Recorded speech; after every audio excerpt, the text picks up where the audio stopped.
So, we are pleased to announce that the winner of the 2013 popular votes is Pork Choppers.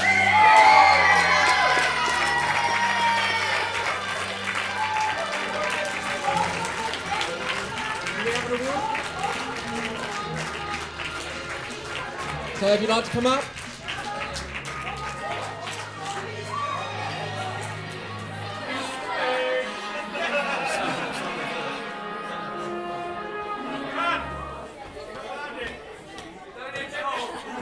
Congratulations, guys. Congratulations. Congratulations.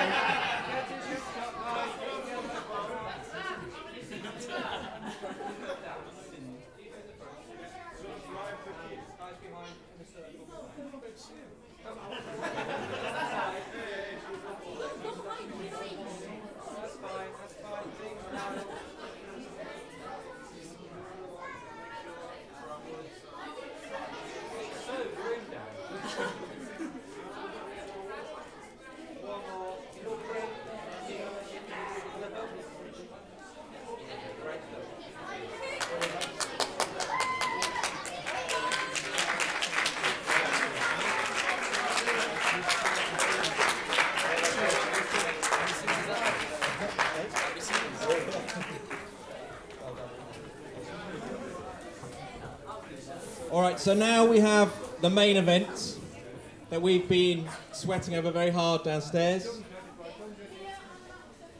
So, I don't know if you want to, I've got it all. So, just so you can see, here is the panel that we've been thinking long and hard about this one. We had discussed it at great length, and we went lots of different ways, but eventually we did come to a decision based on some pretty key elements about this game that we thought were great, exciting, visually dynamic, good sound, lots of elements that really came together, gameplay, exploration, lots of things that came together which made this the game that we have finally chosen. So,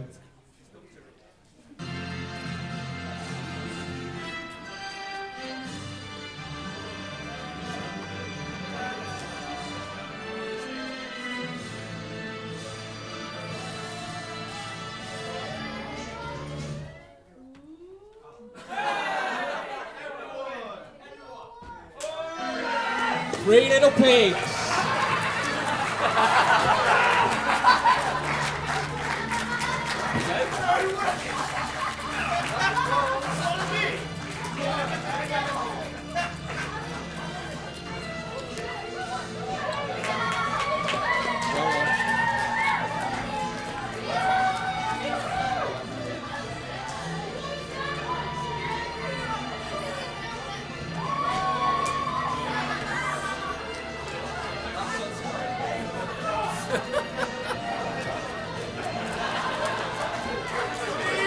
I don't know if you want to say a few words.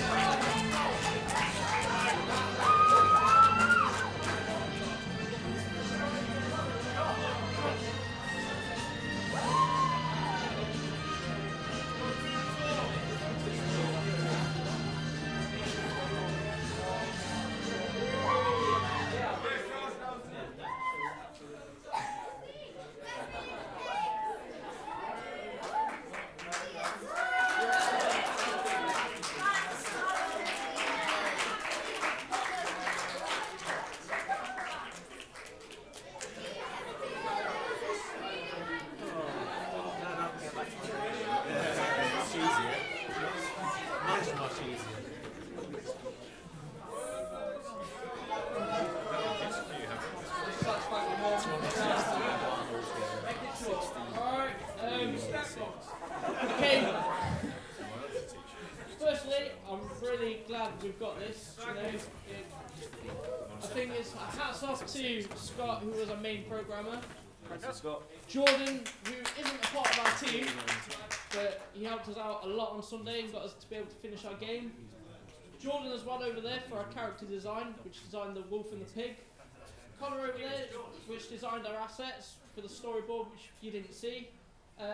Ron isn't here, and then I did sound, and I was helping out with Scott. So thank you very much, everyone.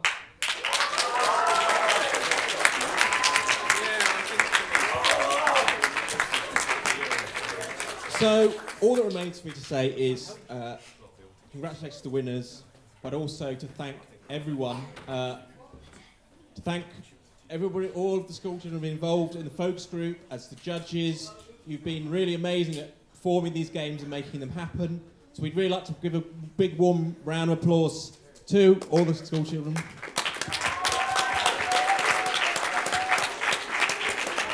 And this is a very special mention that Dan did mention just before, but I think everybody, or certainly all the students, should give Jordan a big round of applause, because without his computer and without his efforts, we wouldn't be where we are now. So a big hats off to Jordan for lending his computer and making it possible for basically being the technician of the course for the last few days.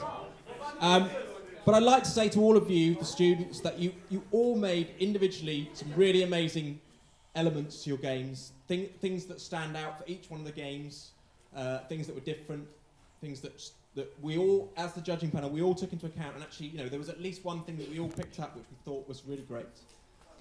What I'd like to hope is that you all take from this some of the lessons of what needs to be put into getting your game finished, what you need to get in there to make things happen for this final phase, what to make your game complete, all those sort of issues that we discussed. I think there's many elements that if thought about early, which I discussed with you at length, would probably have meant that your game may have been a winner if it wasn't today.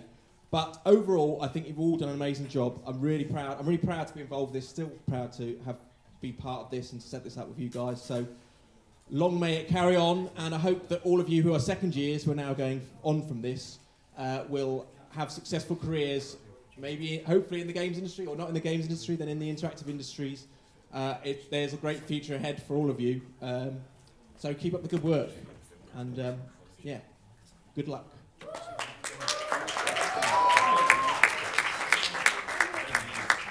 Alright guys, I'm back again. Yeah, it's working now. Okay, what I forgot to say as well is Aaron, who designed all of these trees and the fences and just pretty much our main design visually, as well as a big thank you to Matt. Thanks very much, guys. I know this is the very last thank you because I feel like I've missed them out. There's one man sat at the back who quietly, diligently has worked non-stop with everyone.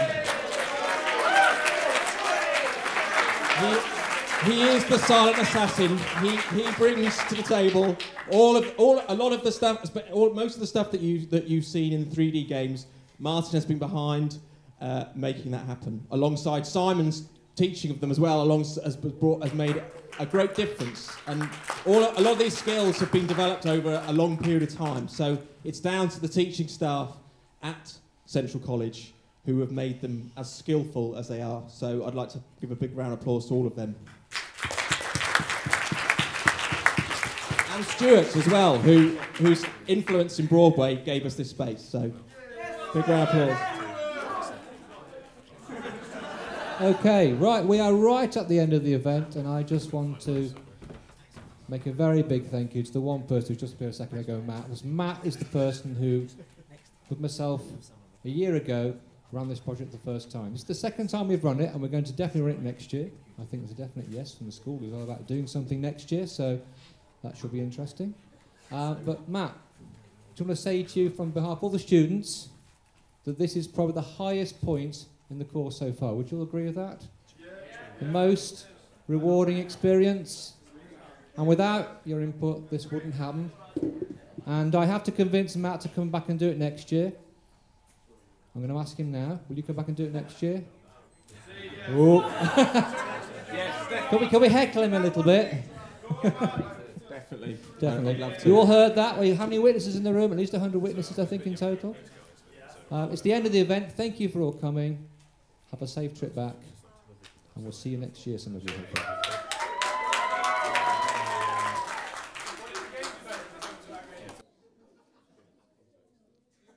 Stone, yes.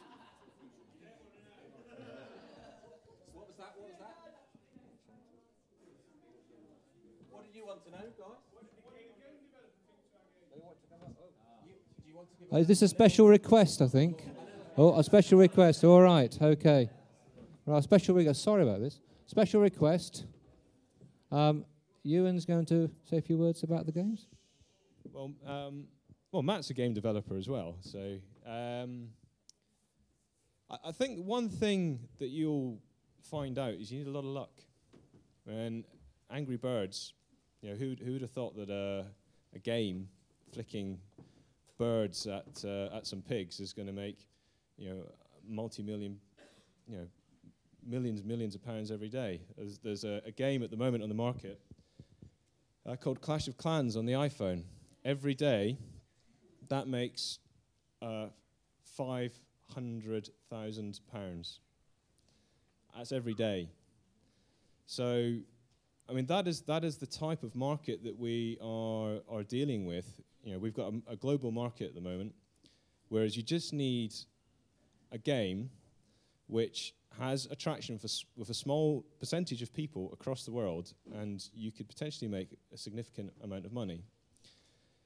So, I guess what I'm around about saying is that when we were downstairs arguing furiously about what we thought was the best game and the various aspects of it, there were some that were really superb and really quite up there at a commercial level with certain aspects of their gameplay.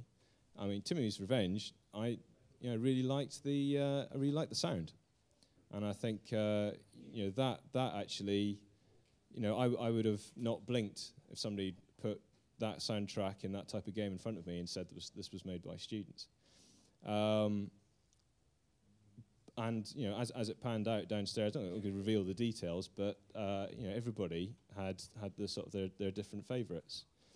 I think the biggest thing to take away from this event is kind of what they thought is actually more important than what I think, because not because they potentially made the right decision in your view, but they're the audience.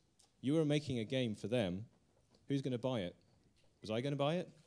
Those guys were going to buy it, or they're going to pester their mum and dad to buy it. So I think that's the key thing. It's not always going to be the best graphics. It's not always going to be the best soundtrack. It's going to be what your audience wants. And if you are going to think of three things that are really going to make a great game, the three aspects you need to concentrate on are gameplay, gameplay, gameplay. If it ain't fun, doesn't matter how pretty it is or how good the sound is, it's not going to go anywhere. So I don't know if that's helped in any way, but that's what I'm going to say. Thanks, guys.